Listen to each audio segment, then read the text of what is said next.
Thanks for tuning in to the World XP podcast. If you're enjoying the content, please drop us up, drop a like, and let us know your thoughts below in the comments. Also, please consider supporting our podcast via the link below. It really helps us out.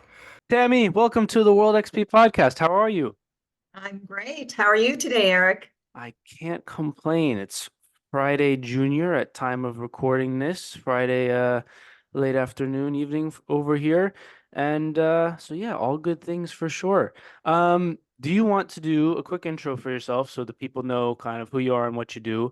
And then obviously obviously for everyone listening, we'll do the question from the previous guest, but then we'll just hop right into all things COO. I'm very excited. Sure. So I am Tammie Brailsford, and I am an executive coach, a speaker, someone who has had a 42, almost 43-year career in leadership, starting first as a clinical nurse. The last probably 40 years, I've been a chief operating officer of a health system or a CEO of a hospital, but I started my career as a nurse, and I've had a couple of diversions along the way that we'll probably talk about. I'm also a mom of a 25-year-old who's living in Seoul, South Korea, doing stem cell research, and the wife of a husband who's a retired eye surgeon, and a cyclist and a hiker and a Pilates advocate, and that's who I am. That's a lot of things. Wow. I'm sure I'm excited. This is going to be great. The question from the last guest, and this always, not this one, but always it takes people off guard, especially if you record in like the weekend mornings. People are like, oh, we're starting with this. Uh-huh. If you could change one thing about history, what would you change and why? And how do you think things would be different? I liked last week's question, or somebody I listened to, who would I have to dinner? But if I could change one thing about history,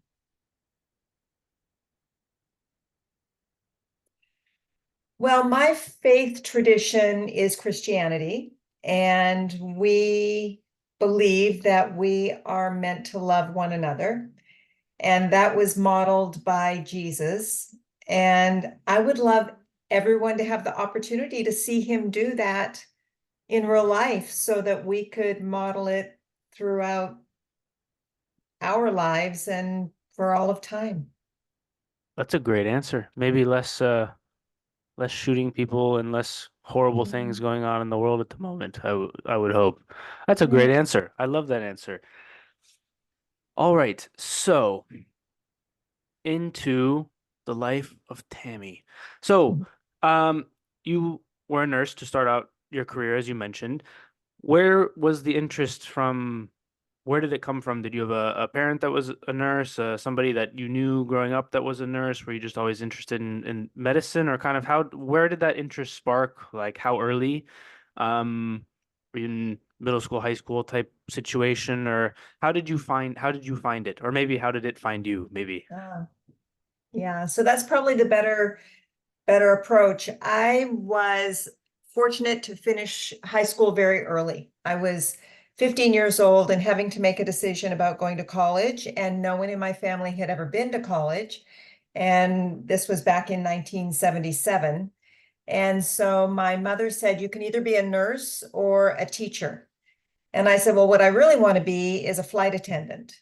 And of course, I was far too young to do that. And she said, well, go be a nurse. And then when you're finished, you can always fall back on that if you decide to become a flight attendant. So I went off to nursing school in Niagara Falls, Ontario, Canada.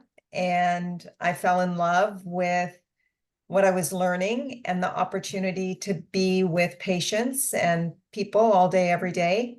And that was the beginning of my career. So flight attendant, well, I guess you would be working with people a lot in that, so that makes sense. How were you at the situation where you were finishing high school early? What was the situation like? Um, so from my background to you, or where this question comes from, is I also graduated from high school early. I skipped first grade, but I graduated right as I turned 17. And to me, I'm like, oh, that's very early.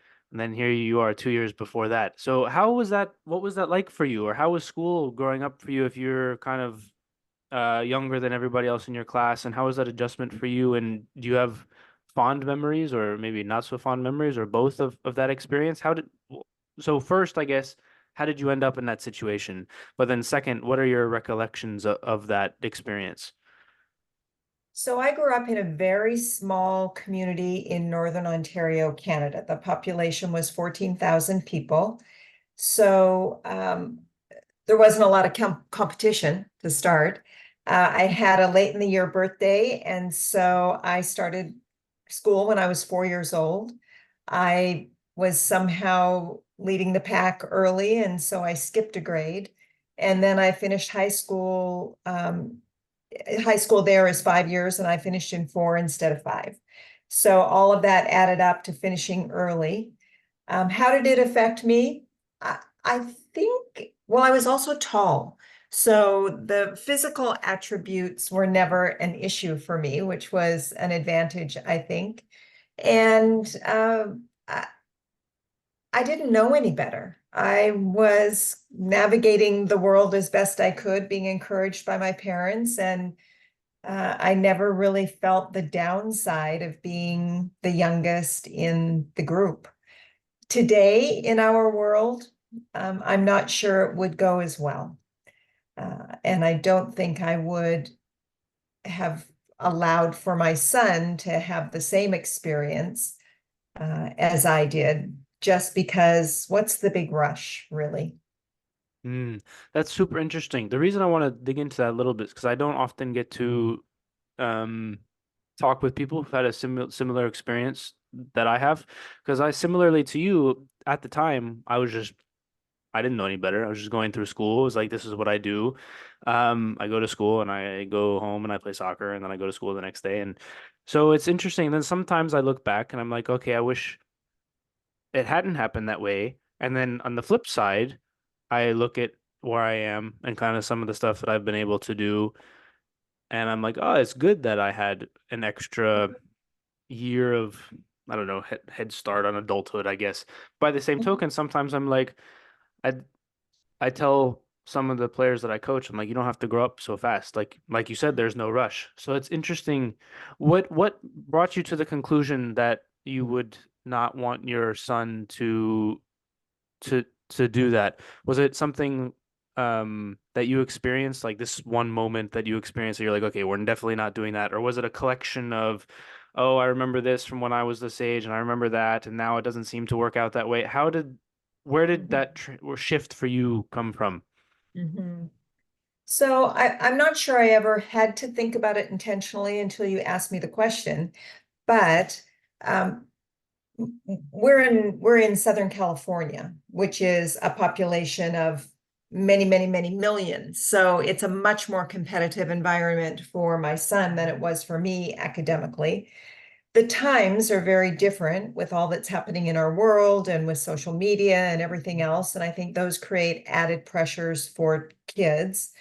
And I think parents have gotten into this competitive parenting spirit that isn't good for kids, and that we should be creating opportunities for them to mature and grow up kind of naturally and without added pressure instead of creating pressure. And I think being the youngest in the pack in a competitive environment could be very, very much an added pressure that's just unnecessary. And I add to that, we were very intentional about where our son went to school, and every minute of every grade was wonderful in terms of the experiences he got and the education he received and how it has played out in his life. And I wouldn't have wanted him to miss any of that. That's also a very good answer. Was it um there's two things I'm curious about, and both stem from the fact that I don't have kids yet. Um, the school that he went to, was it when you say you're deliberate about it, was like a Montessori school or something of that nature?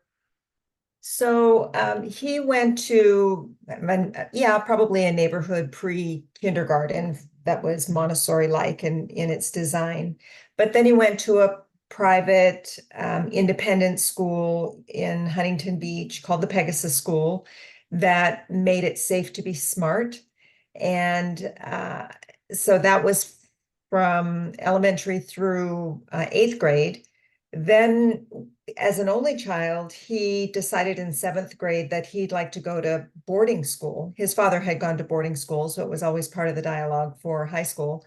It's not so common on the West Coast, so it was an unusual request. And we told him, well, if you can get in, then you can go. And he did get in. And so he ended up at a boarding school in Claremont, California, by the Claremont Colleges, which is just an hour away from our home, but it was perfect because he was at boarding school having that academically rich experience, but close enough that we could enjoy a relationship with him every weekend if we wanted to. So that school was a very international school. 30 to 40% of the kids came from different countries around the world. And so he ended up moving from a very homogenous environment here in Newport Beach, where everybody looked like you and me, to a community of friends that were very international. And as a result, he graduated with friends from all over the world. And today he's in Seoul, South Korea, doing stem cell research and knows people there because of his high school experience. He's comfortable now. He's a citizen of the world and comfortable navigating the world. Undergraduate was a liberal arts college. Graduate school was in London. So he's just been very, very enriched by all of those relationships that are much broader than he would have had he stayed close to home. That makes total sense. I think the more people travel, at least for me, I had a lot of the experience of being with very diverse crowds outside DC, of course, because there's lots of people that moved to around here. So my schooling wasn't so different. And then I'm playing soccer as well. I've got teammates from all over the world. And so, yeah, I can definitely see. Oh, that makes sense. That makes me very happy to hear. And also, like we talked about before, everyone's path is different. So not to belabor the parenting point, um, we could jump into what you were doing. But I want to ask one more thing about the parenting piece. You mentioned the competitive parenting part. I see that as a coach, and I don't. That worries me that I don't wouldn't know how to handle it. Do you have any advice for someone who's maybe um planning on having kids soon or has very young children, like how you would handle that situation, or even just within your own family, but then with the outward kind of maybe temptations to feed into that from outward, we'll say, influences. I'm making a couple of notes here, so I make all the points that I want. So it's more competitive now than it was 25 years ago when we started raising our son. I think that social media is, even though we're doing a podcast right now, I think it is in many ways of the devil in a couple of ways, in terms of how it creates a false environment of relationship for young people. So I guess the first thing is I would keep devices out of the hands of the children as long as possible. The second is that keep the devices out of the hands of the mothers as long as possible too, because they begin to get wrapped up in watching how other people are doing it instead of following their instinct and just really loving on their kids and instilling a set of values that they and their husbands or partners have agreed to in advance. So those are a couple of thoughts, I guess, that I would have. You know, my husband and I, it took us a long time to become parents. We worked at it for 10 years and thought that we weren't going to have children.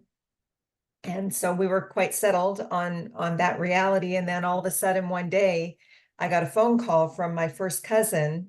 It was on Christmas Eve, actually. And she said, Tammie, I know you've been trying for a long time. My husband and I have talked about it, and we're finished having our family, but I feel like I could do one more pregnancy and you can have it. I will be your surrogate if you'd like to go that route. And it was the biggest blessing ever. And I tell that story because there's always people around me who are struggling with becoming parents, struggling with infertility. And there's so many pathways to becoming a parent, just like there are so many pathways to being a parent. And both require intentionality and thoughtfulness. And it's pure joy once you get there. So good luck, Eric. Thank you. Well, we've talked about none of the things that we've said we were going to talk about so far, but it's good. So, okay, so you become a nurse and you loved it. You love working with the people and the patients and all of these things. Where did so talk a little bit about your experiences within the nursing profession and kind of how long were you a nurse? So I practiced at the bedside for about 5 years. And then the hospital that I was recruited to in Los Angeles, which was in East Los Angeles, offered me the opportunity to go back to school and get my graduate degree. And when that was finished, they offered me a job as the manager director of a department in the hospital, a nursing department. And that began a progression through leadership roles over the rest of my career. So by the time I left that hospital after 13 years, I was the chief executive responsible for patient care. And then I moved to another hospital into the same role where I later became the chief operating officer and the CEO. And then took a little detour, which we can talk about if you like, at some point out of healthcare, and then came back in as the chief operating officer of a large health system. So my clinical background, I took it with me always. It was always helpful. But my leadership career really started about year 5 of my nursing career. Was that something that you were actively pursuing, or were you just going to work one day and they're like, "Hey, by the way, if you want to take this graduate degree, you should do it." Was it something that you had been actively pursuing? Because the flight attendant is not so much of a leadership type role, and neither is the nurse, and the teacher is, I guess, to some extent. But it seemed like you were more interested in the other ones. So where did that itch come from? Yeah. So I was always inclined towards leadership when I was in school, when I was in clubs and activities, when I was on teams. So it was kind of a natural inclination for me. And I also always had a philosophy of saying yes when I was presented with an opportunity.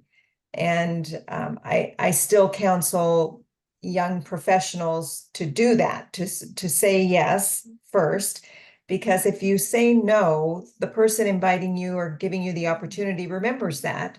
And if you make it hard for them to get done what they want to get done, then they may forget you the next time around.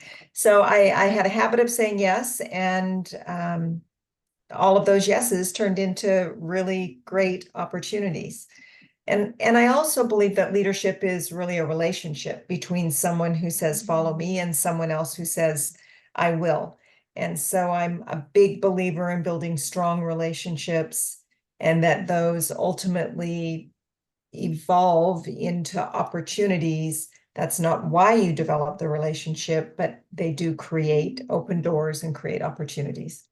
Yeah, I had my one of my teammates who's the captain of our team on the podcast last week, Jared.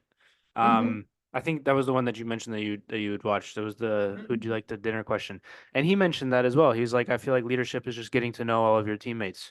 Um, and I feel like that as well. The better the relationship that you have with that person, the more likely it is that I'd be willing to go to bat for you and vice versa. And it works itself out in a way that kind of genuinity that makes it there's something intangible that you can't really put your finger on, that it's Mhm. like, yes, I will follow this person, I will listen to what they're saying. um yeah, that's super cool. I've been searching for that a little bit recently because there's a big part of leadership where I mentioned, I think 1 or 2 episodes ago, where there's all these leadership courses and all these things that you can take, and somebody can say all the right words, but if you don't feel it, it doesn't matter. You could say the exact same sentence for one person, and one person can say the exact same sentence, and you can be like, nope, I'll listen to that person, but not that person. And it's like, why is that? And it's like, Yeah. so that piece has been super cool, to kind of explore. Okay, so you go to grad school, and then you get into the management aspect. How big of a transition was it for you to go from the floor, right? The responsibilities change a lot, I would imagine, right? You're used to doing all these things. There are things that you're probably very good at on the floor that you have to take a step back and teach the person, right? I'm sure I can say from my own experience, it would be easier for me to just do the thing instead of taking the time to make sure that the new person is able to do that skill or process or whatever it is correctly. And so, how was that for you, that transition going from the floor through grad school and then coming back as a manager for all those things? Oh, it was a long time ago, Eric, and it was probably shockingly frightening. But with the tincture of time, and I look back on it as kind of a great and rewarding adventure. I always had really amazing mentors and colleagues around me that were willing to give me grace if I messed up, and kind of walk alongside me as opposed to do it for me. And so I think they modeled that for me, which was great. And the responsibilities, you're never really alone in these jobs, right? You have an assignment, you're responsible for a department and a budget and 100 employees, but you're never really alone. There's always someone you can ask if you're humble enough to do it, and there's always someone who's willing to offer their experience if you give them time to do so. So I think that I had people around me that were modeling that, and so I learned to do it also. I think I was also very, very fortunate in that hospital where I first started. It was a faith-based hospital that was very values driven. And so they were just committed to supporting people to be successful. And because I was so young when I first got there, I was 19 years old. And my paint really wasn't even dry yet. As a young person, I was still, very, very fresh. And they were just such good people who surrounded me, values-driven people who helped me finish growing up in many ways. And so I think I was just in a really safe environment for that work. Now, there were other transitions into other leadership roles that were much bigger and scarier and risky later in my career. But by then, maybe I had developed enough relationships and a few calluses that I was able to navigate. Let's jump to some of those then. So the first management role you had, how many people were you responsible for? So as the manager of the neonatal intensive care unit, I probably had about 80 to 100 employees, that As nurses your on all shifts. as your first management role, 80 to 100? Mhm. Oh, that's Mhm. nuts. I think my first one I had like 6. So, So something about nursing management roles, they have very, very broad scope. There's so many nurses in a department to work the unit around the clock, 7 days a week. Think about it. It never, ever, never, ever shuts down. right. And so there are a lot of people to supervise and manage. Yeah. Was that I know we talked about the transition, but the number, was that something that you didn't even think about at the time? Because you're like, this, I'm just doing nursing and this is what the next step is, kind of. Mhm. Oh, that's crazy. Okay, crazy to me, maybe not to you. Mhm. Okay, so the next transition up from that is what? So the next transition up from that, so there were, director and then executive director, but at that hospital, the next big one was the chief nursing officer, the vice president for patient care services. Can I And so interject?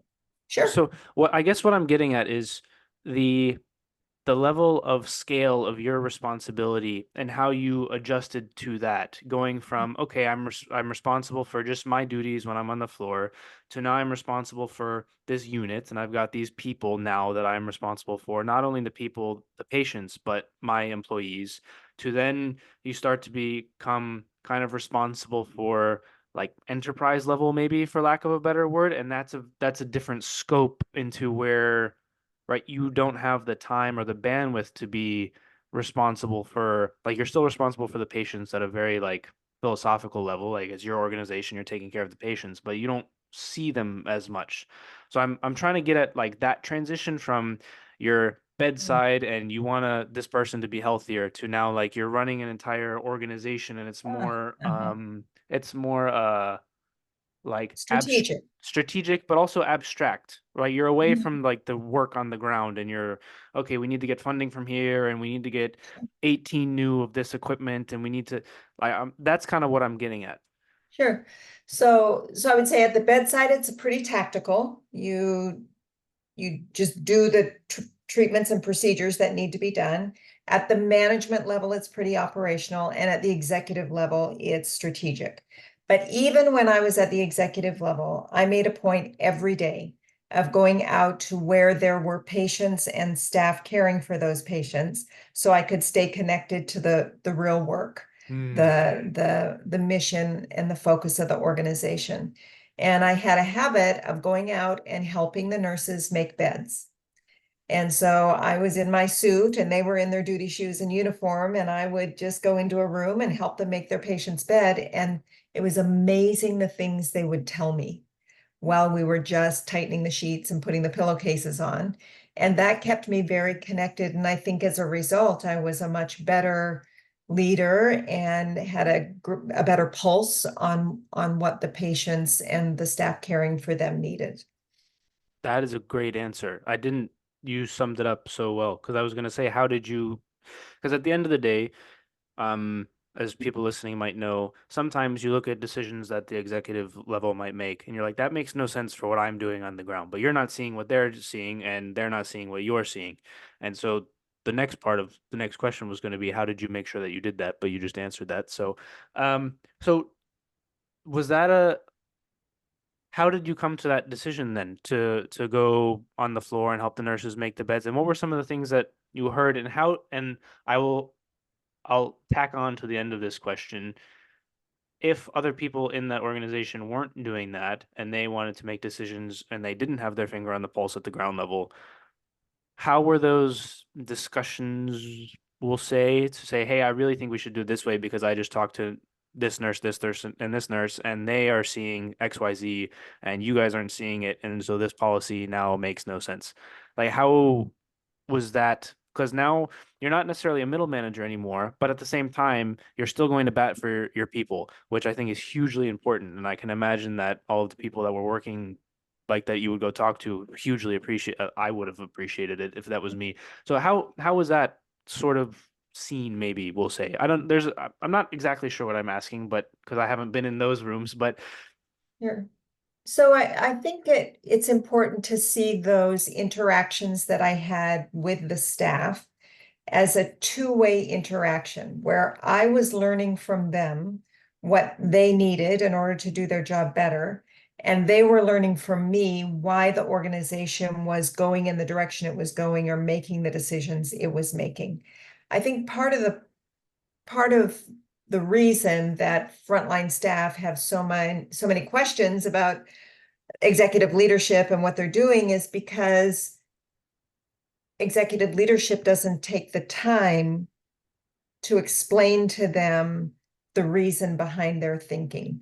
And there are big picture issues that need to be handled. So there are budget limitations. Like you can't give every staff member the raise they want or the equipment that they want. You need to help them understand why. So the dialogue that I would have in those bed making rounds was really two-way. So me sharing with them sharing with me, and that created an opportunity for me to go back to the executive cabinet and talk about what the needs are and let them know what I had done to help the staff understand the situation. And there was greater credibility.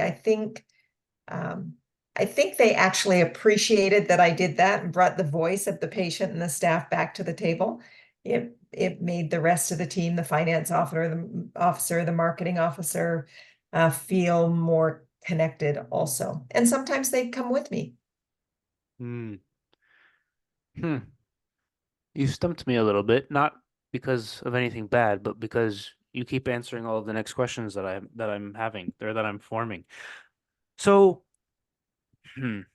So when you have a finance person or somebody maybe who isn't from the medical background in the boardroom at a hospital, I I hear people talk about this a lot now recently with some of the health things that have gone on the last few years, and different stories that have come out from various organizations. Obviously, the number one priority at the end of the day is the patient. But if there's no hospital and there's no money to keep the hospital open, you can't help the patients. How do you kind of walk that line with the money people who are like, oh, we're the business people and this is what we do, with the medical people who are maybe less business savvy, I guess. How do you walk that line? How were those conversations had? I think this is something that a lot of people would be curious about given the last couple of years and some of the things that we've seen from government agencies and other big maybe pharmaceutical companies, et cetera. How do you guys in the hospital who would actually go administer that treatment or that medicine while also needing to stay open? And then obviously there's the insurance piece that we don't have to get into, but that's another, we should mention it. Mhm. So how were those decisions made? How were those decisions kind of handled between like hey, we can't actually give every patient this thing because it costs XYZ and then we need to keep the hospital open, or like how do those conversations happen? Because I can imagine that it would get quite stressful with Mhm. that many people, employees and patients, um, on the line, for lack of a better word. How was that handled? And do you have some experiences maybe that you can share from that? Mhm. So where to begin? Your questions are always so multi-pronged. Um, so everything starts with relationship and trust, right? So if I'm a new member of an executive team, the first thing I have to do is build trust and build relationship with my colleagues before I start trying to convince them of anything or Mm-hmm. change them to my point of view if change is required. So that's where it all begins. If you have a strong foundation of trust, then they are going to rely on you to bring the clinical perspective if you're the clinical player on the team, and they will begin to trust what you say. They may ask a couple of good questions, but so that's the very beginning. The second is that really good clinical organizations, healthcare systems have something called a balanced scorecard. So they have a set of metrics that are in the categories typically of finance and clinical quality and service outcomes and provider competence. Those would be some of the categories. And they measure all of those things regularly and consider them as equals among themselves. So no decision is made simply based on a financial metric or simply based on a quality metric or a service metric or a provider metric. The whole picture is considered so that a decision is made in the best interest of uh, the overall outcome for the patient and the organization. So helping establish what that balanced scorecard looks like is something that I would typically be a part of in my organizations. Um, the other thing I've always done as a CEO, as a wherever I was, I would always start a meeting with a patient story, with a real story of a patient and what they were dealing with and what the outcomes were, so that people would ground themselves in the work that we were doing. Now, that was in my healthcare world. I've worked in other industries as well. And, you can do similar storytelling there, because storytelling has a way of drawing people in to the work at a more visceral level than purely a intellectual level. Yeah, that makes sense. Huh. Okay, so I want to jump a little bit because you mentioned other industries, and I know we were going to talk about that. So when you were you already no, you were not already chief operations officer when you jumped from industry. You were I was a hospital CEO. So I CEO. was, Okay. So maybe can you maybe define the sort of C-suite positions and maybe generally speaking what their roles and responsibilities would be? People here oh, this CEO is doing this, and this COO is doing this, and the CFO is doing this, and everyone just sees the C and the O, and it's just like mushed, I think, generally, yeah, unless they're in it. So if you could, and obviously for different industries, it'll be slightly different, but can you kind sure. of run down like a generally, this is what this position do for like the main sort of what five-ish positions that there would be? So we'll talk about the CEO, the COO, the CFO, Chief Quality Officer, maybe, Mm-hmm. and Chief Marketing or Business Development. So the Chief Executive is primarily responsible for externally facing issues, for governance or board of director related relationships, and for overall setting the overall mission, vision, values, and strategy of the organization. That's the CEO. So it's very, very high level.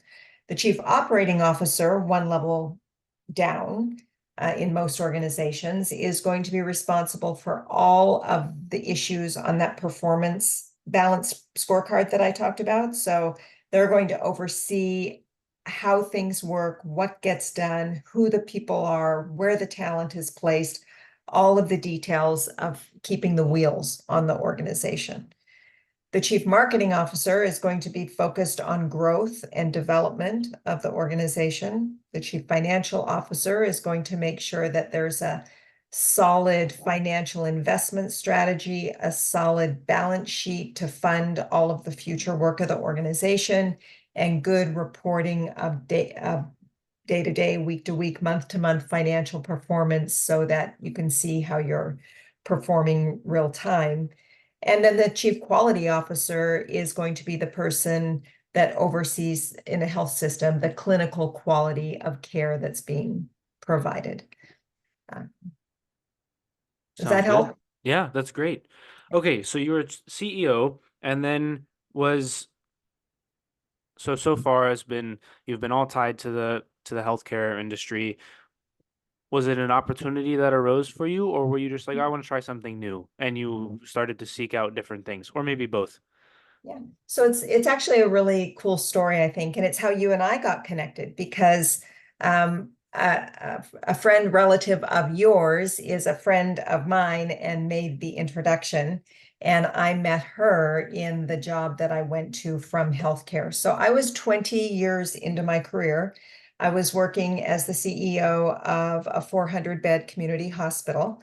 And we had just learned that we were about to have our child, or we were going to have a child after all those years of trying. And working as a hospital CEO is very, very taxing. I mean, the place is open 24/7, 365 days a year. There's never a moment that you're not busy. And I thought, well, that's not entirely compatible with being a new mom. So I accepted. So we had a board member at the hospital who knew confidentially that I was considering leaving. And he was the CEO of the fourth largest aquarium in the country, the Aquarium of the Pacific in Long Beach. And it was a new organization that was struggling operationally and with its financial performance and its reputation in the community. And he asked if I would be interested in coming and serving as his chief operating officer. And so I said yes. I mean, it's one of those moments where I'm not sure exactly why I said yes. It was such a huge departure from what I had always done. But I had this theory that leadership skills are transferable from one industry to another, one organization to another. And I thought I could test that theory in the company of someone that I trusted and who trusted me. And so I took the job, and I stayed there for 4 years. And it was 4 of the best years of my professional life. The timing was perfect from a life perspective as a new mom. The people were amazing. The environment just was beautiful, aesthetically beautiful. The work we were doing in the environmental area was very timely and taught me a lot. And then I met great people like Kathy Nerschel, who introduced me to you. So that's how that happened. And if I just carry on a little bit, Yeah. the the idea that those leadership skills are transferable really came to roost 2 days after I got there. There was a tragedy a couple of days before I arrived where the staff were cleaning one of the exhibits and they emptied the sea lion exhibit of its water, and they left one of the sea lions on her deck for just a second until they could move her to her temporary enclosure. She fell into an empty exhibit. She was badly injured and she died. So when I arrived, I was met by a staff that they were ashamed, they were listing towards blame, and they were just defeated. They were beginning to blame one another.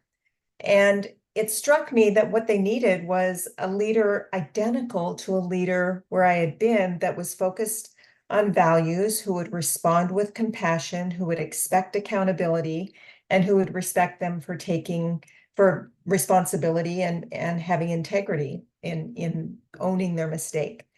And so I took them through a process that we use regularly in healthcare called a root cause analysis. Happens in airline industry, it happens everywhere.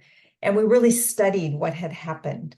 And they ended up developing a set of new protocols and processes to prevent something like that from ever happening again. They presented it at a national conference. Those policies were adopted at aquariums and zoos across the country, and they were completely restored as a result of that work. So even though I didn't know anything about sea lions or aquariums, all the same values and processes and leadership principles that I had used in healthcare were directly applicable to that situation. So, Yeah. Is this the transition that you mentioned earlier that was the risky one? yeah, kind of, because I didn't even really like animals at the time. Okay, so what's going through your head? Because I was going to ask at some point when the life balance of having a child um was. So you answered that one before I asked it all again. Um Oh, there's more. so There's more answer to that, though. I mean, that changing jobs is the only thing, but you carry no, on. for sure. So okay, so the guy says, "Hey, do you want to be the chief operations officer at an aquarium?" And your first thought is, "I don't like animals, but also kid on the way, maybe." So is that kind of what the calculus was? Yeah.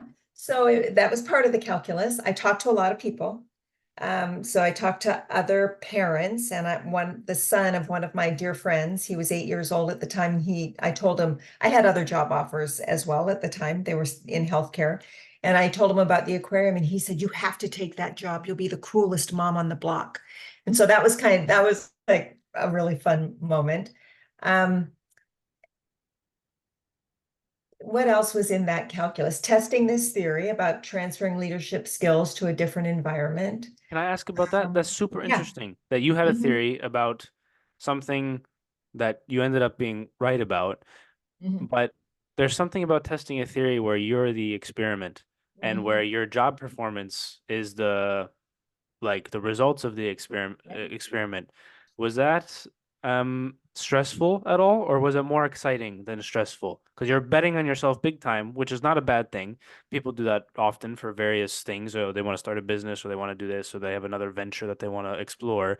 But for this in particular, where again you've got a lot of people who you're responsible for, and if this goes poorly, this might not be a good outcome. Was it more Yeah. stressful or exciting or both, or I want to dive Yeah. into that because that's super interesting that you're like, I want to test this theory, but also I'm going to Mhm. be in charge of all these people and animals with other Yeah. people, of course. But Mhm. I want to dive into that. Sure. So I would say that I was recruited by someone who I trusted and who trusted me. And so that gave me a little bit of insurance and assurance that this wasn't me taking a complete flyer. That would be one. Second, I don't think I ever for a minute focused on my own, what was in it for me, like whether I wasn't worried about my own failure. I was more focused on the organization and what could I do to support the organization. So if I had got wrapped up in the potential of my own failure, I might have said no. So I think staying other focused instead of self-focused is pretty important at those moments. And I met with the team at the aquarium, the people that would become my direct reports, and I liked them a lot. And I could see that what they needed was someone who could bring a sense of order and structure and standard work to their processes that they would help bring the technical expertise to, but I could bring the leadership expertise to. And they were yearning for someone that could do that. And they were not the least bit concerned about the fact that I didn't know very much about marine biology or environmental issues at the time. And I had complete confidence that they would carry that water and I could do the leadership work. So again, it boiled down to relationships and people and working in a spirit of service instead of my own ambition, and all of that came together nicely. And the stakes in healthcare are really, really high, right? I mean, you got people's lives at stake. Now, clearly, we had animals' lives at stake at the aquarium, but the calculus is different. And so I think that I always knew that if I could deal with a critical patient on the table or an angry heart surgeon in the middle of a bad case, or that there couldn't be anything a lot more difficult than that. I think I was generally right in that, but I would agree. I've not experienced that, but I think I would agree. Oh, that's okay. That's so interesting. I'm not often devoid of questions in these because I like diving into things, but your answers have been very thorough. Like it's not been long answers, which is no problem, but they've been thorough with how you've described them. So, okay, so you were there for 4 years, I think you said, and then you went back to healthcare? I did.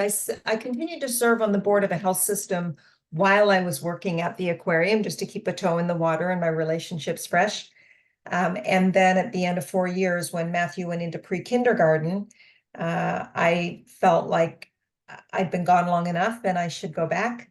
And the health system where I was on the board, they invited me to come on board as an employee, as their chief operations officer. And so I said yes. And so I stepped back in pretty easily in the same general community where I had been before. Yeah. Okay, so you're there for a little bit. Was that the last position you were in before you went into the off ramp and your leadership coaching and other things? Yeah, we should talk about the off ramp. You probably like that. Yeah. Yes, so I worked for 17 years at that organization where I was last in healthcare, and I would still be there today, except like I say to a lot of people, I had 17 great years and one bad day, and that was the day the CEO fired me. I had worked for him for 17 years, and we had a great working relationship. I think he would say the same thing. But it was 6 months into the pandemic, and he decided that he wanted to be both externally facing and internally facing at that organization. And I had been the internally facing executive, and he let me go one morning with no notice at all. And so that was a stunning moment for me. I had a steady climb my whole career and had really never had any big moments like that. But in retrospect, it was the best thing that ever happened to me, because I then had this opportunity to pause and say, what do I like to do? What do I really like to do? I was in a great position to not have to go searching for a full-time job somewhere. And the thing that I love to do most, I realized, was to develop leaders and develop teams. And so I established a consulting practice, and that's what I do. And so I get to pick and choose who I work with and select clients who are really invested in the work of leading more effectively and spend time with them. I know you said you would still be there Mhm, if that had not happened. mhm. So there was no inkling from you before, like no thought at all about when I'm done with this, maybe I'd like to start my own thing. No, no, I thought that my husband and I had a plan. He was going to retire at a certain point. I was going to work for 4 more years, and then I was going to retire. So I kind of had a date in mind, and then we were going to enjoy life and travel and volunteer service together. But when I ended up leaving work unexpectedly and still had a few good years in me, that's when I decided this is how I would spend them. So what was the okay, so two things, and if you don't want to go super into this, that's okay. But the morning that you got let go, um, email, text something like, "Hey, come see me" or whatever, and Yeah, he phoned and said, let's have a meeting. It was during the pandemic, early in the pandemic, so yeah, all meetings were virtual. right. He said, but I want you to come into the office. That was the moment where I thought, this is weird. But I went, and he said, I'm letting you go, effective today. And yeah, Was it that short? That was it.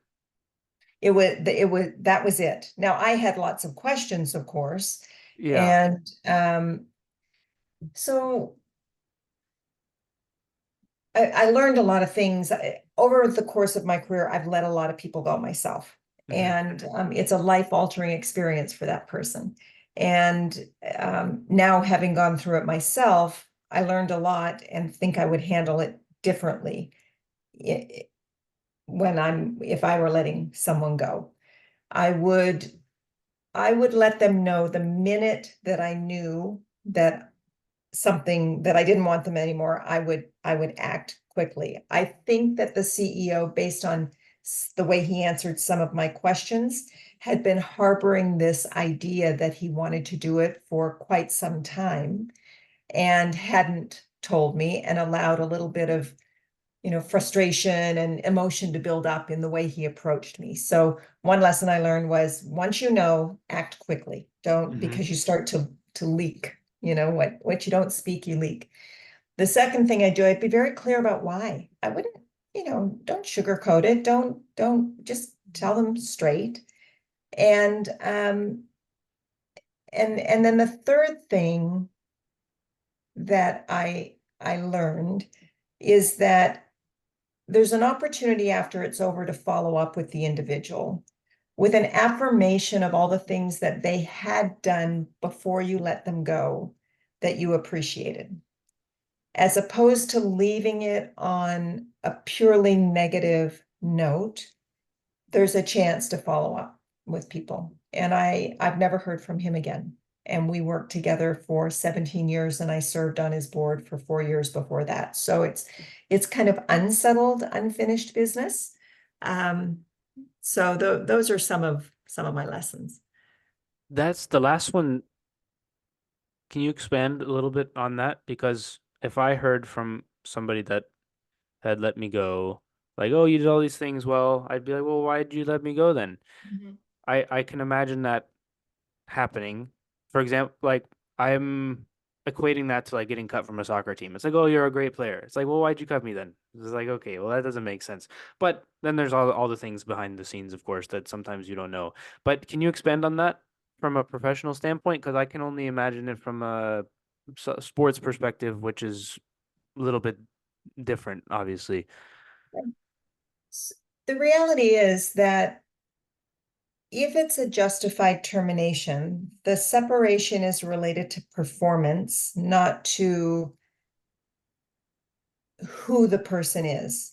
And so I think that there are things that you can affirm about a person, who they are as an individual, their character, separate and apart from the issues that led to their separation. Now, there are some separations that are related to, integrity or, any of those kinds of things. And then I don't think you need to follow up necessarily. Yeah. But I think you can affirm things about the person, or even a very specific point in history that you'll never forget that was a positive that I think would be very helpful. I guess there is one other lesson, and in every separation that I ever did, the outgoing employee, they have a request of you. They ask you for something like, could I see the communication before you send it out? Or could you delay it by 2 weeks so that I can continue my health insurance? Or can I be the one to talk to my employees instead of you telling people? And if you have the power to say yes to those requests, then say yes. I mean, give them a win at the end of the day and before they leave. And that will change the flavor also. Uh, in my case, I asked for a couple of things and I got a hard no on those. So he just was not in a charitable frame of mind for some reason. Now, clearly, I continue to respect all the years that we worked together and all the work we did together, and I wish him well. And we're both in a great place now, so no worries. But if you can give someone a win, I say give them a win. Before we go on to your consulting, I have two kind of follow-up or maybe additions to that. The first is that did you have any um firings that you regretted after? And maybe it could be for either the reason of they turned out that they were actually like you actually needed them more than you thought or whatever, or how it was handled, or both, I guess. Yeah, one comes to mind immediately, actually. It was an attorney who worked for me in the legal office and human resources both. And I let her go. And my regret is not that I let her go. My regret is that I promoted her into a position that she wasn't well prepared for, so she didn't perform well. And I allowed myself to have growing levels of frustration with her over time before I actually made the decision to move and do it. And so when I did terminate her, the way I handled that dialogue was not as compassionate as it could have been. And I hated myself for it. And I regretted it a lot. And eventually I called her, took me a couple of years, and I invited her to my office for a cup of tea. And I told her, I regret the way I handled that situation. These are the things that you contributed here. These are the areas where I could have handled that situation better. And I hope that you'll forgive me. And she was so grateful. And it was a great healing for both of us. And I now use her as a consultant on and refer her to other people in the areas where I know she's especially gifted. So That's that really, was one. yeah, that's really great to hear because I can imagine some situations where if I'm in the other chair and I get the phone call, it's like, I don't want to talk to you. So that's really, again, goes back to the leadership perspective that we talked about in the beginning, where you have people that even if you let them go, they're still willing to pick up the phone. And that probably speaks volumes about the situation and the environment that you fostered there. Um, the other follow-up is, so he tells you that you're getting let go, and you go back to your car or whatever, and then like what's going through your head? Like you're just sitting there, everything that you've known about even like what you were doing that day. It's like this is all completely different. Everything that I thought about the world for my next whatever is now completely changed. What how do you like the first day or so? What's going through your head? How are you processing? How are you making kind of decision trees? Like, have you even thought about this point of, oh, I'll go do my own thing? Or are you just digesting? Like, what's going through your head? So I cried a lot. I I complained a lot to my husband. I said bad things about the person who fired me, but only to my husband. And I I determined pretty quickly that I wanted to handle myself in a way that would not, that I could look back with no shame on what I had said and what I had done in my leaving. And so I got a lot of phone calls, of course, once the communication went out. And I vowed to be very, very affirming of the organization, the leadership, and let them know that even though the decision was made to let me go, I had complete confidence that the organization would do well going forward. And I never regretted that decision. It wasn't entirely truthful in every instance. There were things about which I had questions, but there was no value in my saying that to people and throwing them off balance. Remember, this was 6 months into the pandemic, so Yeah. people were already in a state of, especially in healthcare, in a terrible state. The organization was very, very off balance in terms of the work that was being done and how people were relating to one another. So that's how, and I would say it took me about 3 weeks to stop fussing. And by the end of the first month, I was working with an attorney to set up my practice and my business and put together a think tank to help me structure what I was going to do.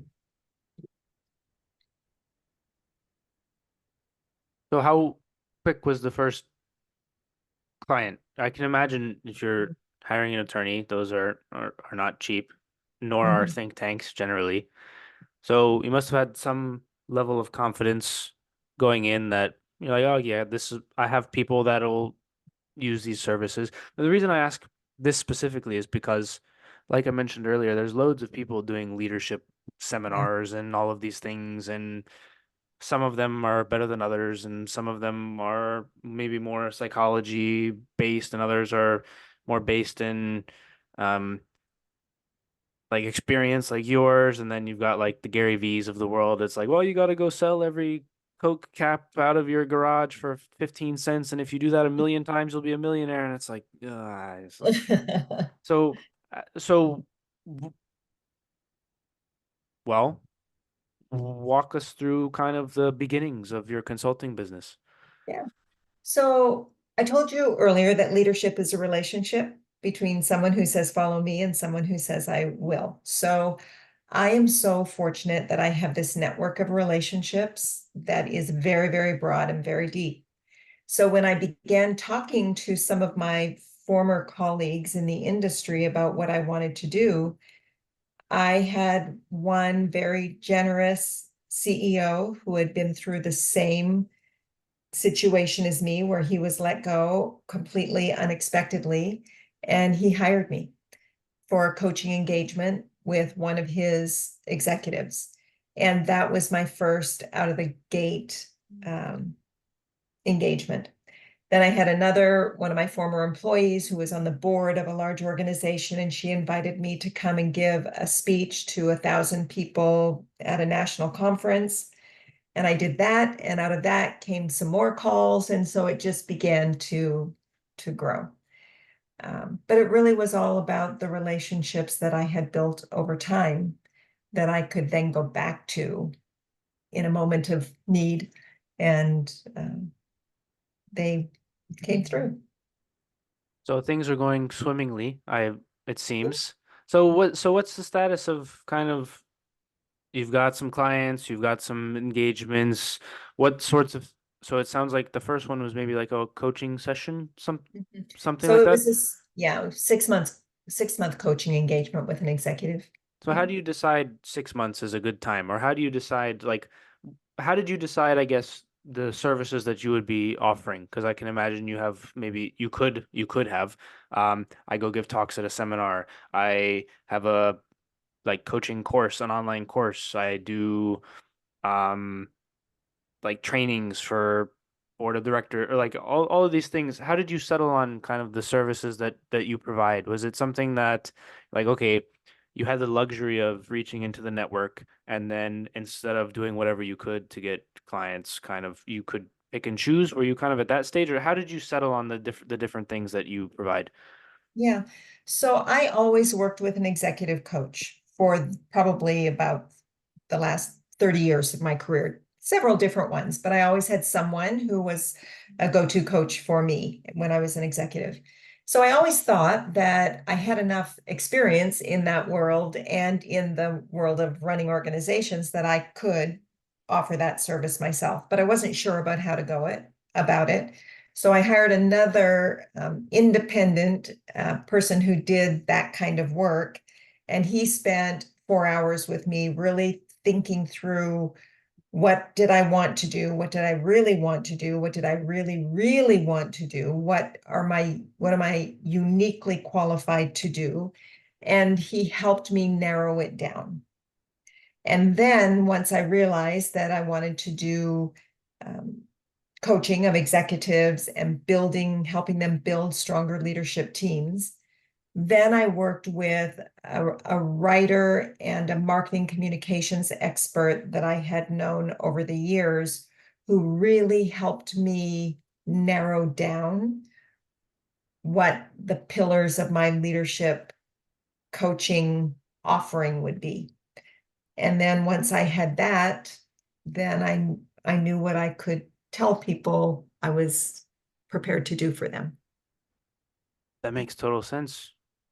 So you mentioned a few minutes ago that you had a date of like you were going to work 4 more years. Hmm. Well, it's about 4 more years from then. So Yeah. what's the future looking like for you? I know. I thought that maybe this is the year that I would like wrap it up. But then I got a couple of calls from really fascinating clients in very different nonprofit organizations, actually. And I thought, well, this is an opportunity to be of service in an area. One is behavioral health and substance abuse, and the other is homelessness. And those are two really relevant issues to our time. And I thought I can do something on my way out that could be valuable. And so I said yes to both of those clients, and that's what I'm doing now. So we'll see what happens next year.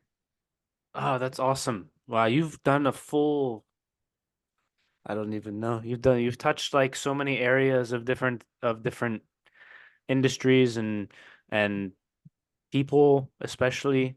The amount of people that you've come across probably is the amount of relationships that you've built. I don't know if, okay, so I think I don't even know. I don't even know. Um, let's go with this.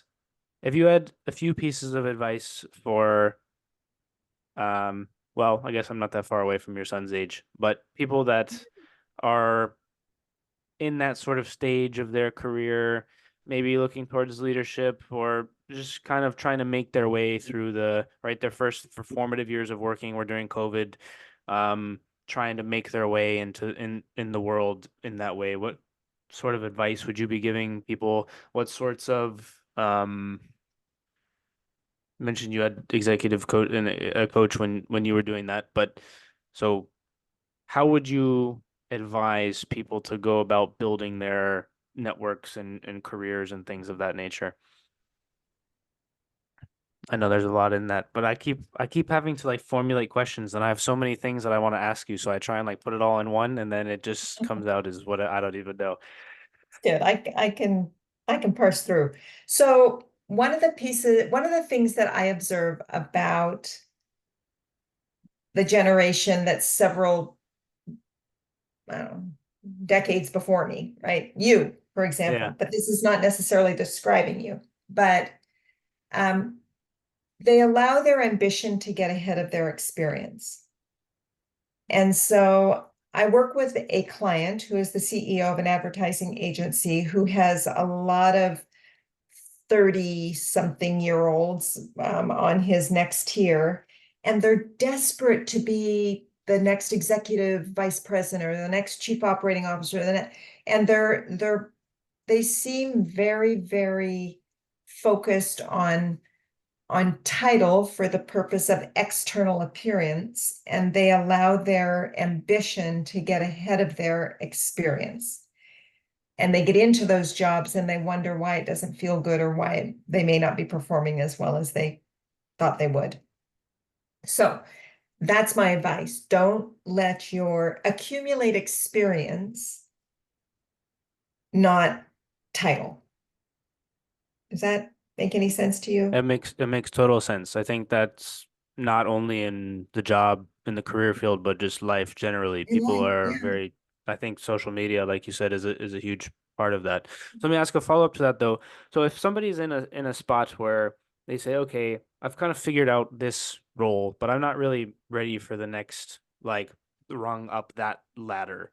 How would you advise people to go from place to place accumulating experience? Because I know that there are some jobs where they can get like after you kind of figure it out, it can be like, okay, this is a little bit monotonous and I do need to accumulate experience, but I'm not ready for the management of whatever.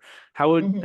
How would you advise that? Because I think the days of people staying at one place for a long time are not, they're kind of gone. Yeah.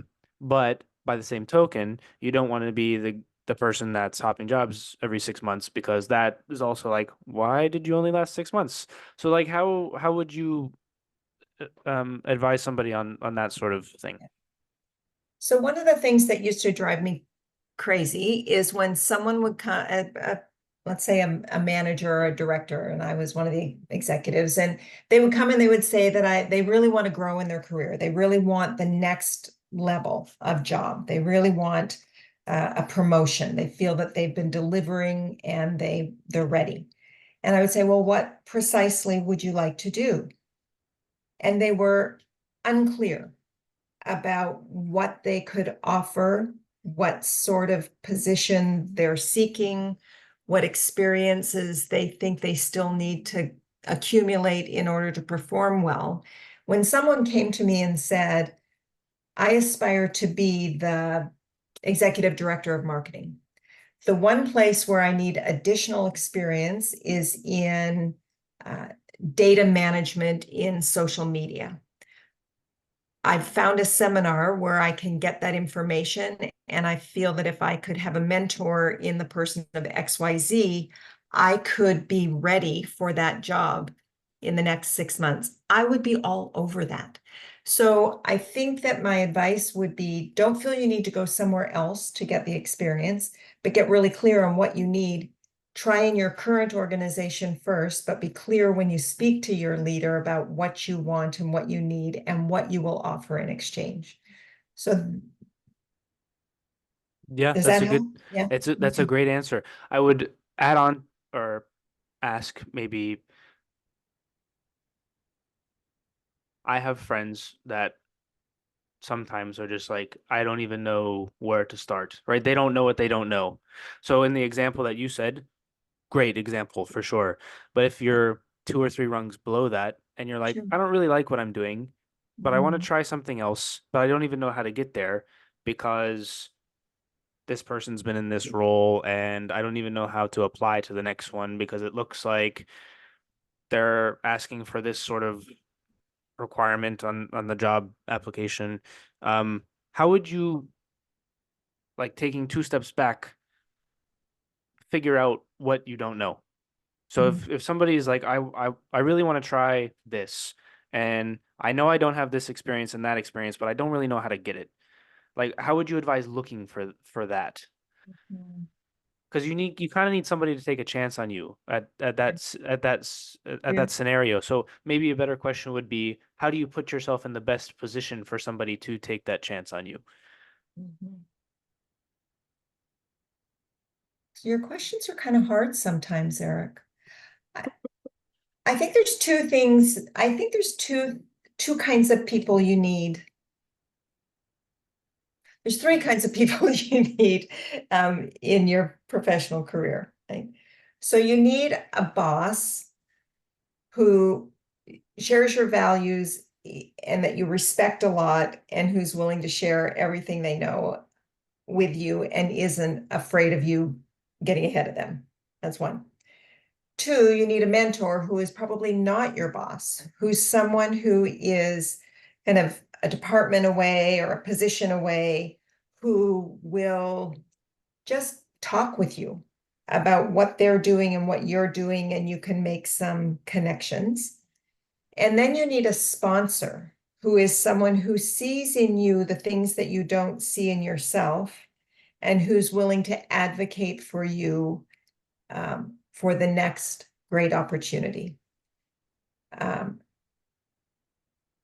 so keeping that in mind, it really comes down to scanning the environment and trying to pick the people that fall into those three categories. I always coach people to, when they're picking a job, to pick the organization first. You want a solid organization that shares your values. To pick the boss second. Make sure it's someone that you think you can love to work for, that you just totally respect. And then pick the job third. Like, it could be a job that doesn't have the title or the comp or the whatever, but if you're working for somebody who's a real gunner, who supports you and wants to invest in you in an organization that is going someplace, you're way better off than a job with a big title working for an idiot in an organization that's wobbly, right? Yeah, because it'll come with time. Yeah. The foundation will be there. Oh, that's a Mhm. great answer. I think that's a great place to wrap it up as well. It's a good way to end, a good solid. I hate generalizing in that way, like, oh, if you need to find a mentor, you need to find. It's like, yes, you can Google Mhm. that and figure it out, but I think the way that you described it was very thorough, and I think that will help because I don't know. There's so much information that goes on, and to describe it in a way that seems more doable, it's like, okay, scan the environment and pick the people that fit into those kind of categories. And I can't pick those people for you, but if I give a good enough outline of how that person should relate to me as the individual, or whoever's listening as the individual, I think you described it in a great way. I can see why people want to go to leadership coaching or executive coaching from you. Uh That's very kind. Thanks. um, yeah. So as we wrap up, do you have any last nickels before we get you out of here? I've really enjoyed this, by the way. Mm. I have too. Look, and it's been an hour and 23 minutes. I'm going to tell you one 15-second story that I think hits home the idea of values really need to be the foundation of where you choose to work and spend all those hours of your day. I was being recruited to an organization to be their chief nurse. This is 18 years into my career. I knew that I wanted to start a family at that point. I didn't know it was going to take me a decade to do it, but I knew that I wanted to. I could tell that the CEO was about to offer me the job. And I said, look, there's something I want to tell you. My husband and I are thinking about starting a family. I'm hoping to get pregnant. I just want you to know that before you hire me so that you have that in your thinking. He said, Tammie, we value family around here. When that happens, we will celebrate with you. And in that moment, I knew that that was an organization that shared my values and where I wanted to work. And that leader ended up being one of the most influential people in my career. After he retired, I pulled him out of retirement and hired him to work for me for 7 years. And we lived happily ever after. But, the values connection is really where it's at. That's a great one. What was the other Mhm. one? You said you had two. Oh, did I say I had two? Yeah. No, I think I said just one. I Okay. think I said I'd do it really fast. Oh, of course. Maybe you had both in there. I don't know.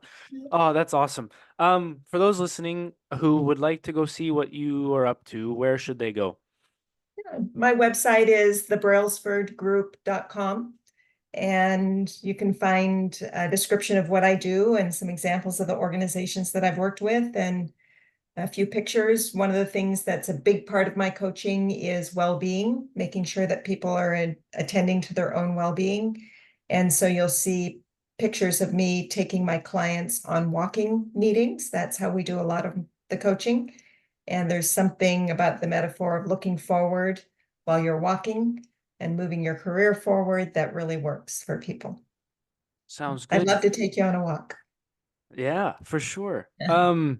For those listening, go check it out. The link will be in the description as always. And I hope you guys enjoyed, and we'll see you guys next time. Peace. Thanks. Bye-bye.